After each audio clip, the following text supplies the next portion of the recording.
What is up, my friends? How's it going? And welcome to our next Let's Play series with your fellow comrade Summary. In this series we will be playing Rome 2 Divide et Impera, and as per the votes in the Discord channel, Parthia has won. So Parthia is part of the Arzabam, or the Eastern factions, which get a 15% ammunition for all missile units, so that's very useful. As most of you know, Parthia is a missile-heavy faction. We also get the Persian trade heritage, which gives +10 wealth from all commerce buildings. So that's quite powerful, considering commerce is the main source of income, or the main category of income that I consider to be the most powerful in the game. Among the factions we have a variety, however we are playing as Parthia, and Parthia as such has 3 traits. The first 2 are buffs, which is Cavalry Masters, which gives increased experience for cavalry, which is quite useful. And we also have the multiculturalism, which gives a decreased foreign culture public order penalty. And that is quite useful, as the Parthian faction is the only faction in the game with the Parni faction. I do believe there is a faction up to the north that does share Parni culture, as well as the one in Amul. However, for the most part, all of the provinces that we are surrounded by do not have Parni as a major culture. So while we are converting these provinces to our faction culture, we should suffer less from the foreign culture's penalty. Lastly, we have the debuff, which is the Zoroastrian slave aversion, which gives increased servile unrest. And what this means is that slave unrest rather is a lot higher, and usually I like to play with the slave economy, so this is going to be a penalty that will affect my playthrough. However, we should be able to deal with it regardless. For our political traditions, we have the monarchy, which is a pretty good political tradition. I like it because you can keep your influence up high and you don't really have to play the balance game as you would have to with republics. And we have special reforms as Parthia. Keep in mind, in the 1.3.1, Parthia has received an additional reform. So previously Parthia only had a singular reform. However, now Parthia has 2 reforms and therefore 3 unit rosters that will be upgraded consequently. And so let's quickly jump into the custom battle to see the Parthian roster. Now, as you can see with the Parthian roster, we have 3 general options. We have the Parni bodyguards, the Parthian noble cataphracts, and the Parthian late bodyguards. Now, all 3 of these are upgradable into the subsequent version, and of course the best being the Parthian late bodyguards. However, the first one, the Parni bodyguards, is also a horse archer cavalry type unit, whereas the latter 2 are really shock cavalry. And one thing to keep in mind is that all or most of the Parthian cavalry has the Nicaean horse breed, and the Nicaean horse breeds are the largest and strongest of the ancient horses, and as per the game they are the best horses available in horse breed, if you're considering horse breed as a category. Next up, we have melee infantry. Nothing much to see here. We have Parni warriors that upgrade into Parthian axemen, which later on upgrade into Parthian men of arms. Parthian men at arms are quite good. They have 30 armor and good melee armor penetration damage at 14. However, as far as melee infantry is concerned, we don't have that many options, with only 1 option available per reform. Next up, moving to our spear infantry, we pretty much have the same deal, with Parni spearmen upgrading into Parthian spearmen, upgrading into Parthian heavy infantry. Now these spearmen are pretty good. They have 35 armor, respectable melee attack for a front of the line unit, and really good melee defense. However, they do not have any form of formation. So as I said, I will be relying on levies from my satrapies, and I am playing with the levy or client state submod that I have created. Link will be in the description down below, and it is available on Steam. Next up, moving into our missile infantry, we have Eastern Skirmishers, fairly generic skirmisher unit. We also have Parthian foot archers, which upgrades into median archers, which upgrades into elite Parthian foot archers, I believe. And these elite Parthian foot archers are insane. They have 185 range, which is not as much as their Mauryan counterparts. However, it is quite high comparatively to all the other factions and what they have available to them. And what's really insane about this unit is that it does have an armor of 35. Respectable melee attack and defense, not great, but pretty mediocre and respectable, pretty average, I would say. The same with Marian archers, they are a slightly lower variant of the elite Parthian foot archers. And finally we do have the Palkhandar, which is the Eastern Slingers. Again, a very generic slinger unit, so I will be mainly focusing on elite foot archers. Next up we come to the cream of the Parthian roster, which is its cavalry. And beginning with cavalry, we have shock cavalry. We are going to ignore this Nicaean cavalry over here as it is an AOR unit. However, when we look at our first options, we have the Parni nobles that upgrades into the Parthian cataphracts, which finally upgrade into the Parthian late cataphracts. They come from the first class population, however, all three of them are Nicaean breed, with the exception of the first one. They have really high armor. Your very first unit has 45 armor, which is insane. Followed by 51 armor, followed by 56 armor. They have really good charge bonus as well. Respectable melee attack and defense, especially for a shock type cavalry.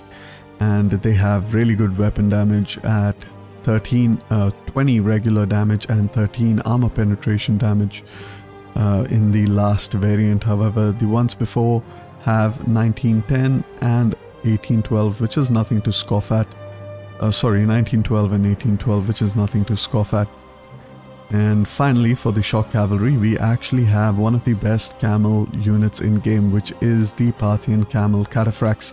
These are a super heavy camel unit.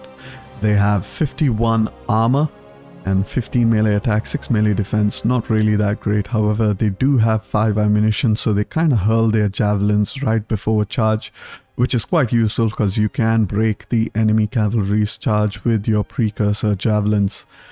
I will be using these units a fair bit as well in coordination or with my Parthian late cataphracts. However, these units are also available only in the final reform. Next up we have the missile cavalry, and we have a lot of missile cavalry to select from. But although it might seem as a lot, the reality is a lot of these upgrade into the next. So we have the Parni horse archers that upgrade into the Parthian horse archers, which I do believe upgrades into the Parthian cataphract horse archer unit type. And this horse archer unit is really powerful. They do only have a speed of 6, and that is because they are a super heavy cavalry. However, they do have the Nicaean horse breed. And apart from that, we have our hybrid shock and horse archer units, which is basically, we begin with the Dahe noble cavalry, and followed up we have the Parthian noble horse archers, and finally the late Parthian nobles. Now these guys are also really good. They are comparable to the Parthian cataphract horse archers. They do have better melee stats, slightly lower armor, but they do not have the Nicaean horse breed, and they make up for that with their speed. The others I won't really talk about because they are mercenary cavalry rather. However, we do have Javelin Cav, which is the Parni skirmisher cavalry that upgrades into the Dahe riders, and finally into the Hyrcanian cavalry. And the Hyrcanian cavalry actually have respectable armor. However, we obviously are going to focus on missile cavalry and using the famously known Parthian shot in order to whittle down our enemies. Field artillery is fairly generic and nothing much to discuss over here. And while we are playing, I am going to form two kinds of Parthian armies, one of which is going to be a purely cavalry based army. This is going to be our field army that we will use to counter any of the enemy field armies. And the second type of army that I am going to create is a levy of my satrapies. And this will mainly be a siege focus army, so they will have field artillery, a couple of good Greek hoplites, as was historical for the Persian factions to levy Greek mercenaries. And we are also going to go with some Indian elephants if we can. And yeah, so pretty much without any further ado, let us hop right into the campaign.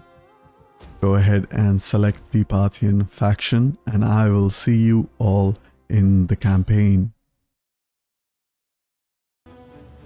Alright, so welcome to the campaign. We are going to escape the introduction. And we do have an objective as well, which is control 8 settlements, either by direct ownership or through client states and military allies. Now, as Parthia, strategically, we begin in a really horrible position, I would say. We're pretty much surrounded by factions on all sides. And even, I believe, the Bactrians in the Far East do not really particularly like us. So we are in a very, dicey situation. We are surrounded by Seleucid satrapies such as Parthia and Haraiva. And to the north, we do have another faction, which is a nomadic faction. However, while we are surrounded on all sides, that also means that we have the opportunity to expand on all sides, and so we can expand quite quickly. But we're going to have to play it a little bit slow and wait to see the developments between the Seleucids and their satrapies. However, first things first, we are going to look at the politics. And we are a tribal confederation, which means... I'm sorry. We are a tribal confederation, which means we want to be respected by the tribes. I thought we were a monarchy, but it seems like we are a tribal confederation. And I'm going to notify Dresden about this discrepancy. However, we have to be respected by the tribes, which is pretty bad. It's actually going to be between, I believe, 31 to 39% in terms of influence, and we are at 36, and that's why we have all the positive modifiers. However, if we increase our influence, we will begin to have negative modifiers, and I really don't want to do that. Especially, I mean, I can be beloved of the tribes. However, when I go to the tribes are vary, which is pretty much anything above 60% influence, I will get some pretty significant debuffs. Speaking of our other parties, we do have the other house nobles and all positive traits, so I'm not going to go through them. However, with the house of Karen, they do hate Greeks, so let's hope this Karen yells at some Greeks. And that's not really that bad. We are surrounded by Greeks, keep in mind. And they do have Patriot, which gives a -5 loyalty for every enemy army. And I'm going to say ally, satrapy, neutral army, because it doesn't really differentiate. And this can go up to a maximum of -20 loyalty, so that's something we need to watch out for. However, it is not a party trait, and it is just the trait of the party leader, so we could, after we play some politics, assassinate this character and have an heir with a better trait. And finally, we have the house of Surin, and they do have the xenophobe, which gives -2 loyalty for each faction with which we have established diplomatic treaties. Now, this is quite bad because we are going to play a satrapy kind of empire.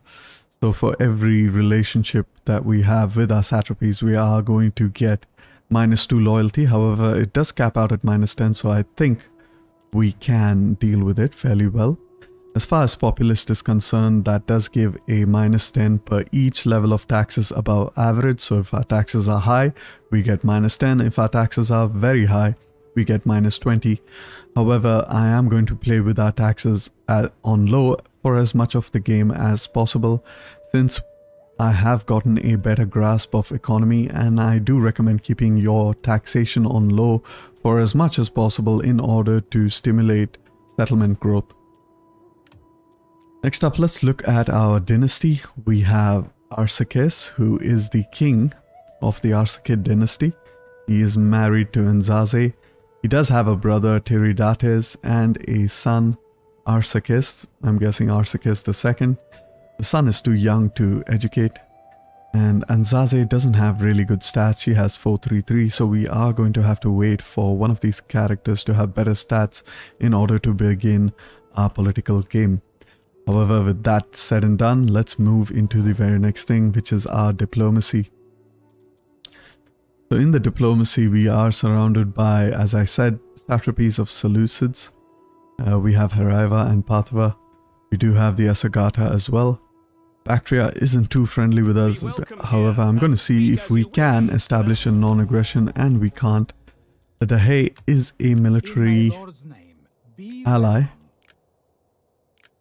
and I can't really get them. However, it is Varazem that we need to keep a watch out for.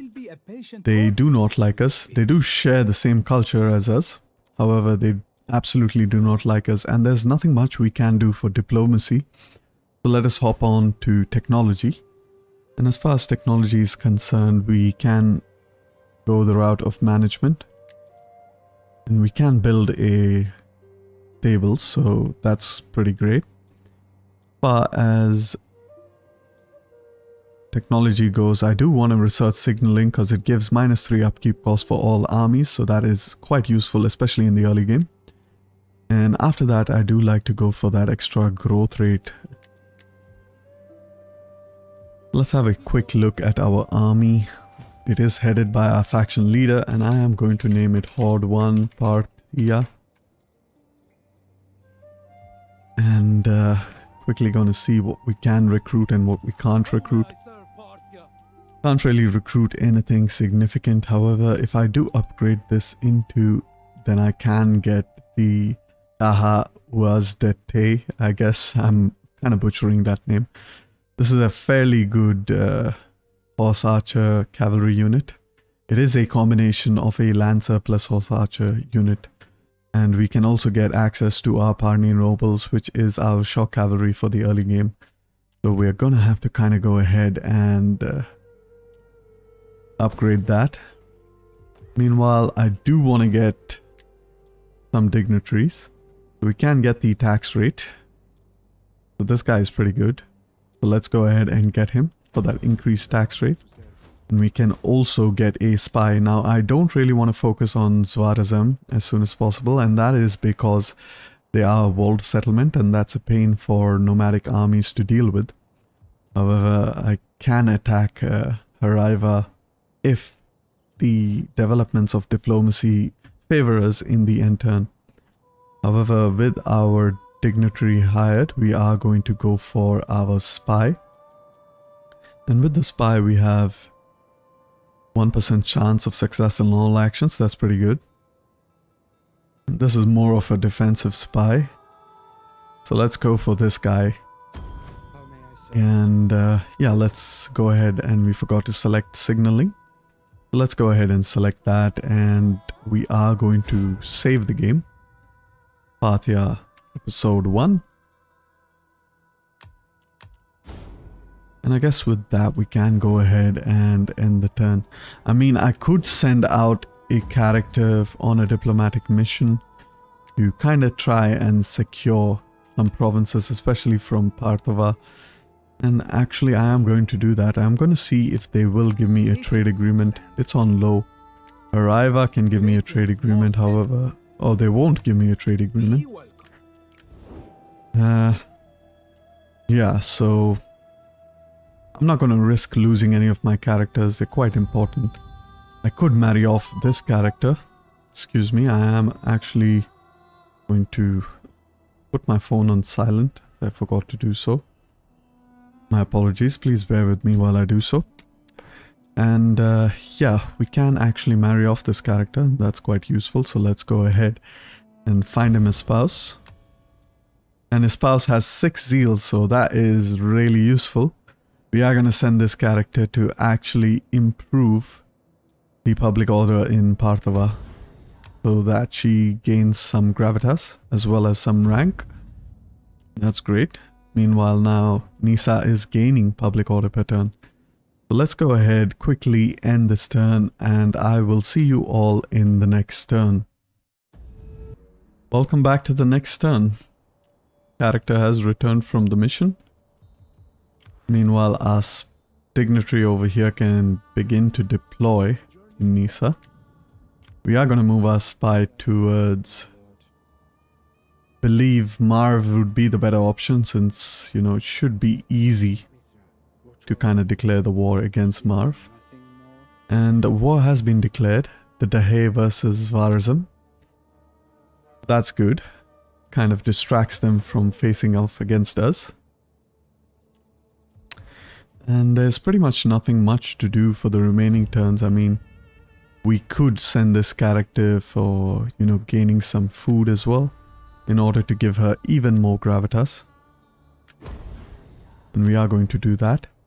And I'm going to keep doing this until, you know, I reach the future and something major happens. So I will see you all in the future when I am ready to take on any faction that is possible based on the diplomatic situation over here. Welcome back to the future. We have forwarded several turns into the future, and we are ready to attack one of the Seleucid satrapies. We don't have a full stack, however, we do have a considerable amount of horse archers that are really good. They have 33 armor, so they're pretty good. We have also finished researching signaling, which is great. So we are going to focus on the growth rate research. Apart from that, we can have a quick look at our reforms, and these reforms don't have any conditions other than the first one recruits at turn 60, and you should have a minimum Imperium level of 3, and the second one at 130 with a minimum Imperium level of 5. As far as our provinces are concerned, things aren't looking that great, however they're not bad either. And we also have a important event that requires attention, so we are going to give him office. Meanwhile, I have been using my characters to improve the stats of each other, our female characters in specific. So we have Ehnedunia, and we can praise Anzaze to give her +1 zeal. So she will reach from 5 to 6. She has accumulated a significant amount of gravitas. So we are going to go ahead and praise her. And as you can see, she now has 6 zeal, so she can use that, and now both of these characters can begin to level up each other, which is great. Soon we should be able to engage in politics. And now that our army is close to Susia, I originally had intended to take out Heraiva. However, after taking out Marv, I will have to deal with Atrakoana, which is Artakoana, sorry, which is a walled settlement, so I don't want to do that. However, with Parthava, I do have 3 unwalled settlements, so I can potentially take them out, and then hopefully deal with Hecatomb Pylos. And obviously, if I declare war on them directly, I will call in all the satrapies of the Seleucids as well as the Seleucids. So I am not going to do that. So what I am going to do is I'm actually going to use Arsagartha, which is at war with the entirety of Seleucids and its satrapies, as well as at war with the Mauryan faction, which is undiscovered as of yet. So let's go ahead and quickly offer to join the war against Parthava. Hopefully they will pay us for it. However little they decide to pay us for it will be useful. That's great. 600 ducats, I will take that. Meanwhile, our spy has moved towards Hecatomb Pylos. We are going to move him a little bit ahead and deploy him in order to steal some food. He has leveled up, and I have obviously taken some attributes that will help him. Meanwhile, our governor has also leveled up twice, and I am focusing on agriculturalist, even though, you know, we can focus on commerce. And the reason being is because the second option under the agriculturalist tree gives increased growth rate, which is what we need to quickly grow up our main province over here in Parthava. And yeah, it seems like politics is fairly under control, and we can go ahead and recruit another general in order to manage our settlements. This guy gives a +3 public order to local provinces, which is quite good. +15 wealth from culture, which is not that useful. However, not that bad either. And this guy does give growth per turn, House of Surin, so Dudu, I am going to recruit Dudu over here. Dudu, raise him and put him in there, and as you can see, our public order is already increasing just by simply hiring Dudu as a governor general over there. Now, one thing I do want to see is what I can name him. Vakabara. So I am going to name him Vakabara 1 Nisa. Vakabara 1 Nisa. There we go. And now we are going to remove this army from patrol stance and go ahead and take over our first settlement, Luzia. Quickly going to save here and hop right into the battle, and I will see you all there. Welcome to the battle. Just a quick look at my reshade. They do seem to be fine. Just going to check my brightness and gamma. Feels a little bit dark.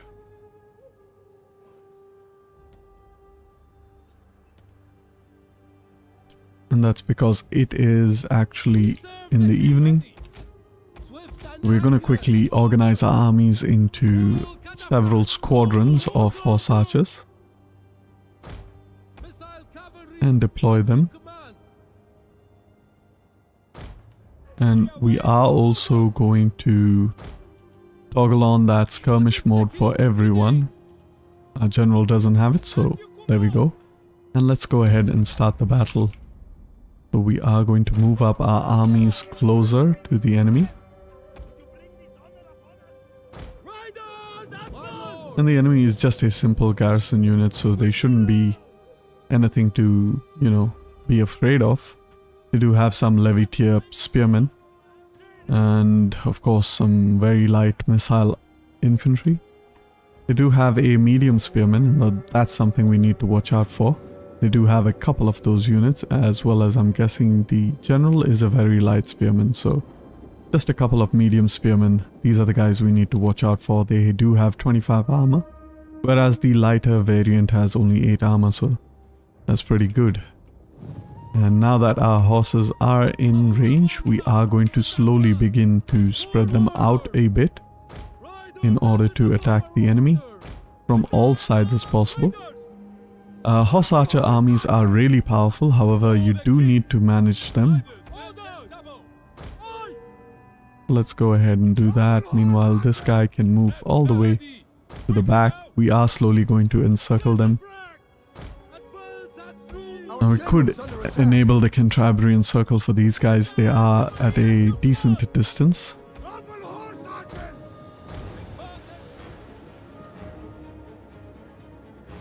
And now these units are reaching out to us, so we are going to pull back.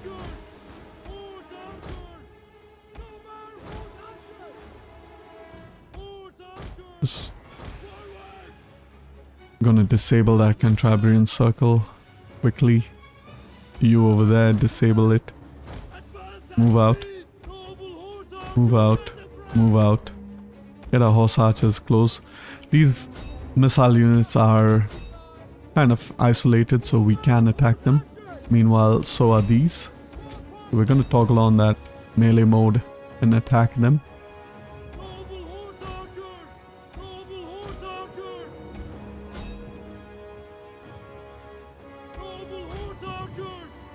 Slowly whittling down this unit of light spear infantry.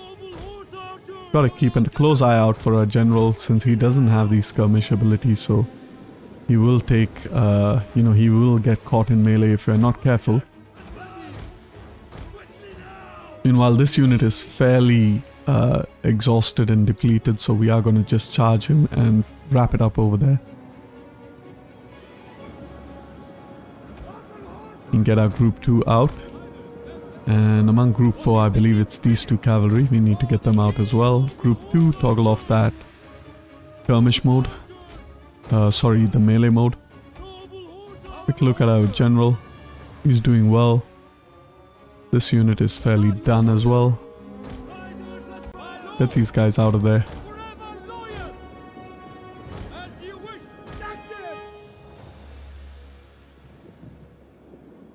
Took about 2 casualties, however that's nothing really great. We do want to focus down on their spear units as much as we can. We're going to surround this unit once more. Meanwhile, this unit is done. Quickly move. Our general is again getting kind of caught up.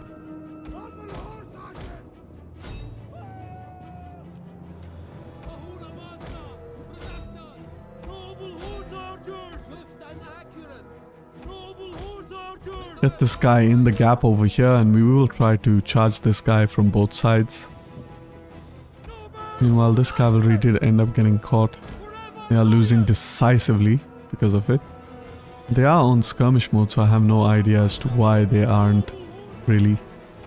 Move our general quickly out of there. Toggle on the melee mode, charge into this unit.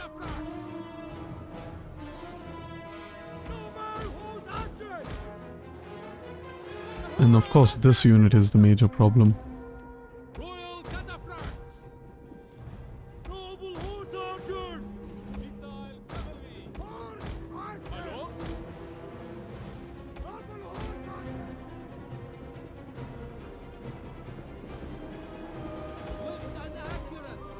Get this guy over here. We do want to surround these units.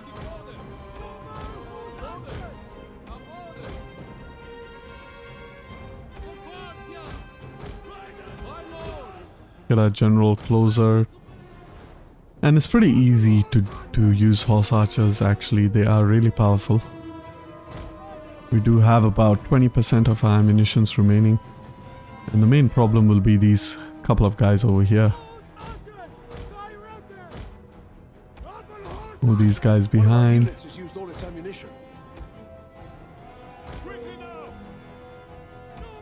Enable Cantabrian Circle.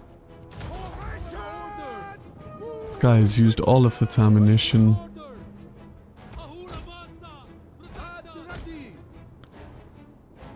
Perfect. The enemy general is nearly done, so we are going to focus. Perfect. One of our units has used all its ammunition. We do have a unit that's come all the way from behind us. I don't know how.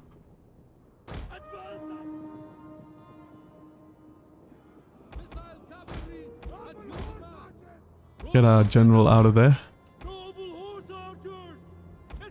Gonna split off this unit a bit if I can. One of our units has used all its ammunition. Quickly charge from all directions into that unit.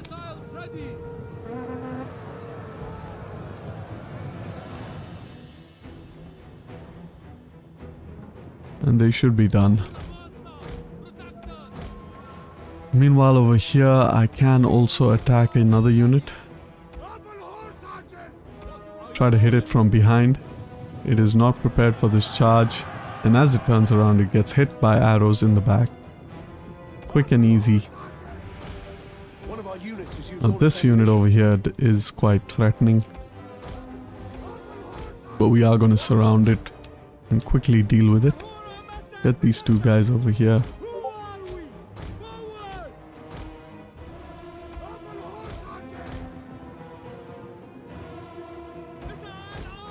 Quickly charge from the back.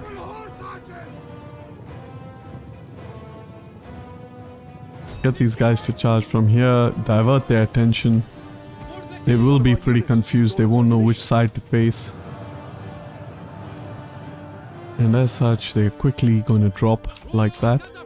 Meanwhile, move again, surround this unit.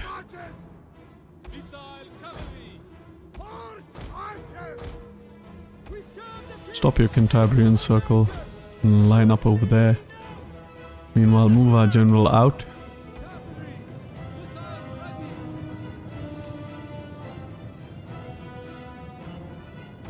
What we need to do is actually charge into this unit over here. And we will charge this unit from all sides as well.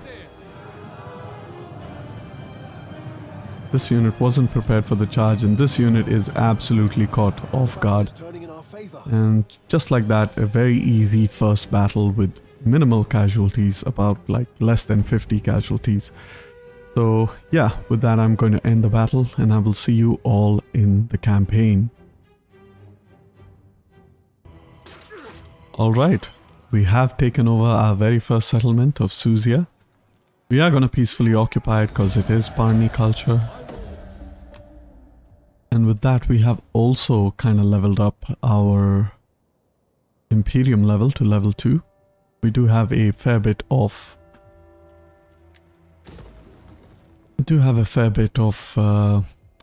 you know, gold. However, public order is decreasing. I am going to demolish this building since I don't really need another building to build up an army.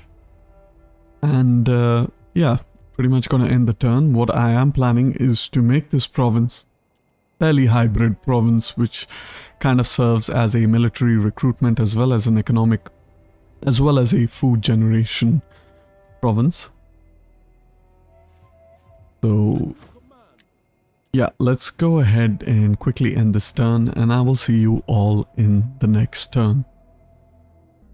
Alright, so we are here in the next turn. And we are starting to get some sort of negative political parties in terms of trust. However, we are protected for our remaining 9 turns, so I won't deal with them as of yet. What I will do is I will use my characters to continue improving each other. That is great. I could just simply marry off this character. That will improve his loyalty by a bit. And I also could marry off this character. And over here I could build the Silk Road in Suzia.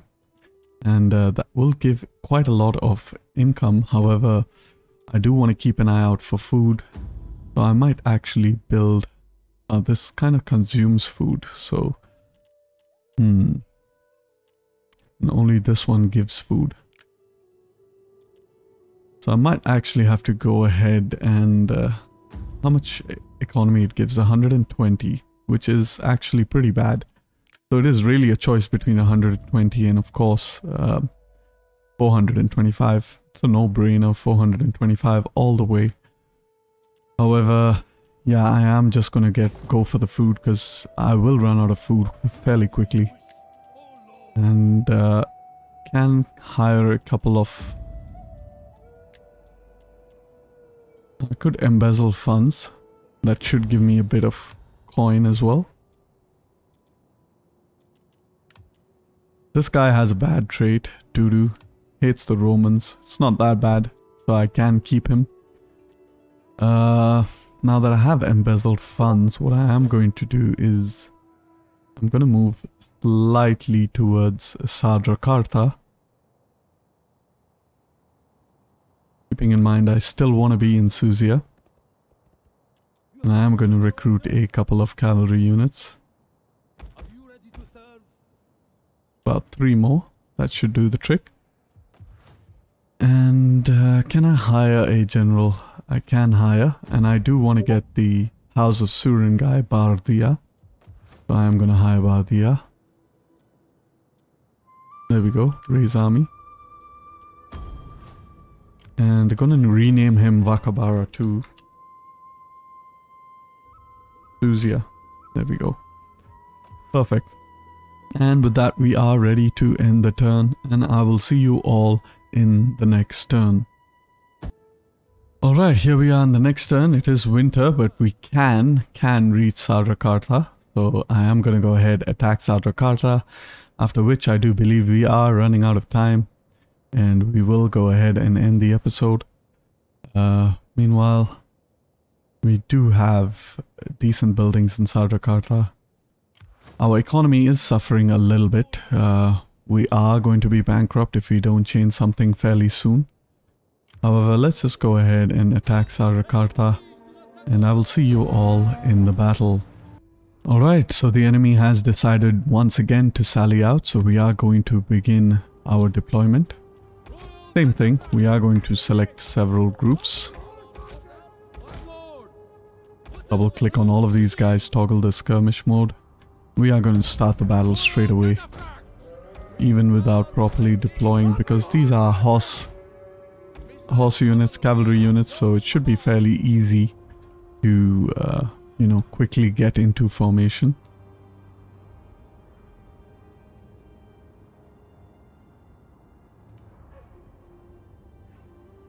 Alright, so the enemy army is slowly approaching us.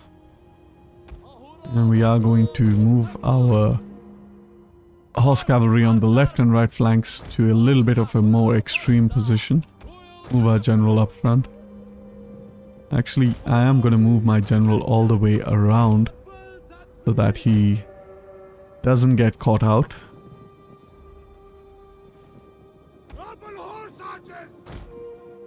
Missile cavalry, noble horse archers, for the king! For the king! Missile armed riders! Noble horse archers, rider awaiting order, royal cataphracts, forward! Noble horse archers, what are your orders? Noble horse archers! Alright, great. We are slowly surrounding the enemy. And they really can't do anything to us because, you know, horse archers are just simply so OP. For Parthia, for the king! Already we are beginning to rout some units. Just gonna have a quick look at the overall battlefield. Seems like we're fine. We can push up on this side as well. Serve the king! Move these guys a little bit behind. Archers! Noble horse archers! Forward! Keep moving, keep moving. So even though the skirmish mode is on, you have to kind of still micromanage a few units.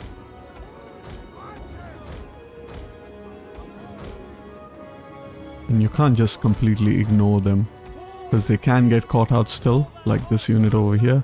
Swift and accurate! Meanwhile, we do have a very nice exposed archer unit over there, so we are going to go ahead and deal with that unit. Move our general behind, round, and over there.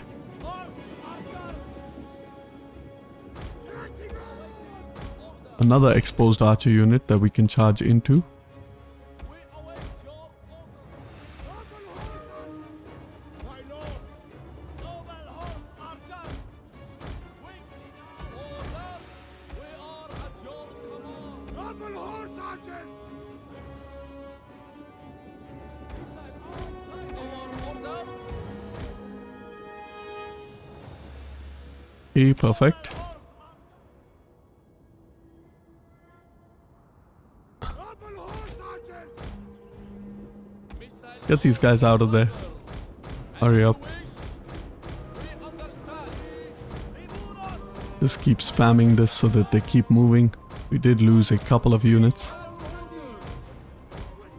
Gonna move my general close in order to kind of... Okay, some of these units are catching up over here. Battle is turning in our favor. And we are going to inspire. Meanwhile, these units can kind of turn around. General can go behind. Awaiting orders. Noble horse archers! Missile cavalry! Get these units all the way over here as well. Deal with this enemy unit. It is a medium spearman, so... Perfect. Now, we are simply going to enable the Cantabrian Circle in order to have a faster rate of fire. Get these guys closer. Orders! Horse archers! Get these guys over here. For Ahura Mazda! Royal cataphracts!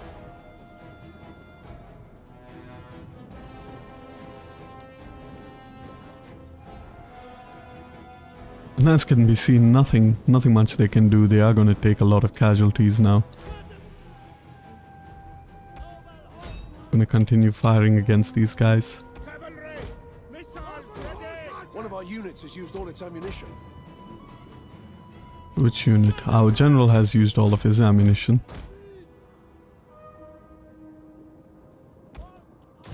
These guys out of Cantabrian circle. Move them up closer.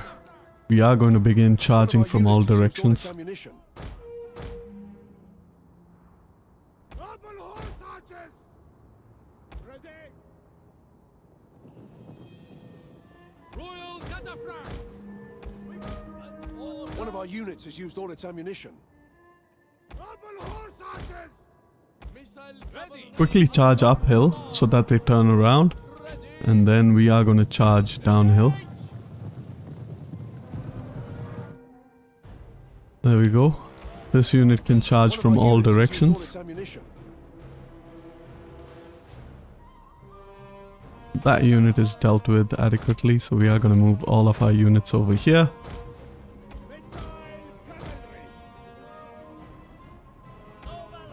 Oops, move these guys out. Get these guys over here. Now we're going to charge this unit. We can fast forward a bit over here, since there's not that much of micro left to be done.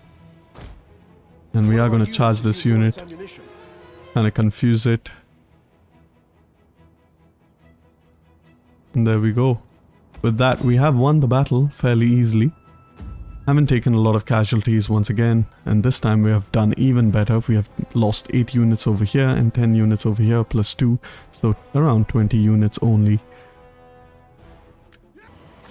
Alright, straight in the head. Taken out Sadrakarta. And we do have an option of peacefully occupying or looting the settlement. If we loot the settlement, I do believe we lose some of the population, are greatly reduced, okay? If we sack it, we do not. I don't think we do not capture the settlement. If we raise it, also population is massively reduced. What about here? Greatly. So I'm guessing greatly is a lot less than massively. But I'm guessing I still don't want to do that. Because I don't want to get rid of the population. It is a Parni culture. So I'm just going to peacefully occupy it and see what I can do with the economy. Thankfully the economy is better because of it. So yeah, what do we actually want to build here? We could build a manufacturing hub, or we could build some more. Gives 200 wealth from farming. We could build some more farms actually. And if we do that, then we can actually cancel this farming building, and in the next turn, or actually in this turn, we can use it to kind of have a quick look at politics as well. Can improve the zeal of that character. Meanwhile, our general has also leveled up, so let's go ahead and take some skills. I do like to get the green tree as fast as possible because they do have that extra replenishment rate and that further reduction to army upkeep. Meanwhile, over here, we can go for the further replenishment rate. Let's have a quick look. We don't really need to replenish that quickly. So what I can do is I can actually try to get... I think the priority would be to have increased missile range and possibly, you know, some extra ammunition. Currently the range is only 165 and our ammunition is at 21, which is fairly good, and that's because of our faction trait. So I could get that further ammo increase, or I could go for the increased missile range. So let's now have a look at our missile range. It is at 175, that's great. We do get a bit more missile damage. As far as ammunition is concerned, we can also spread it out and get some ammunition as well. Let's get that 10% ammunition for all missile units. That should give us a couple more ammunition. And yeah, as you can see, we do have 22 ammunition now. Might not seem like much, but it actually does make a big difference. Now I can't really build anything over here because I don't have the money to do so. What I am going to do is I am going to actually see if I can perhaps get a trade agreement. Give me a payment for it, please. Perfect. 1,000 payment, that's great. Non-aggression. Nope, they will not. So now I can build that Silk Road. And yeah, and things are looking pretty good, shaping out quite nicely. What I do want to do, however, is kind of deal with these couple of armies of Parthia and pretty much isolate Hecatomb Pylos and then attack Hecatomb Pylos. But however, I will do that in the next video. As you know, we are already out of time. So I thank you all for watching and I hope you all enjoyed. And if you liked the video, please like the video and don't forget to subscribe if you are interested for more. Peace and love.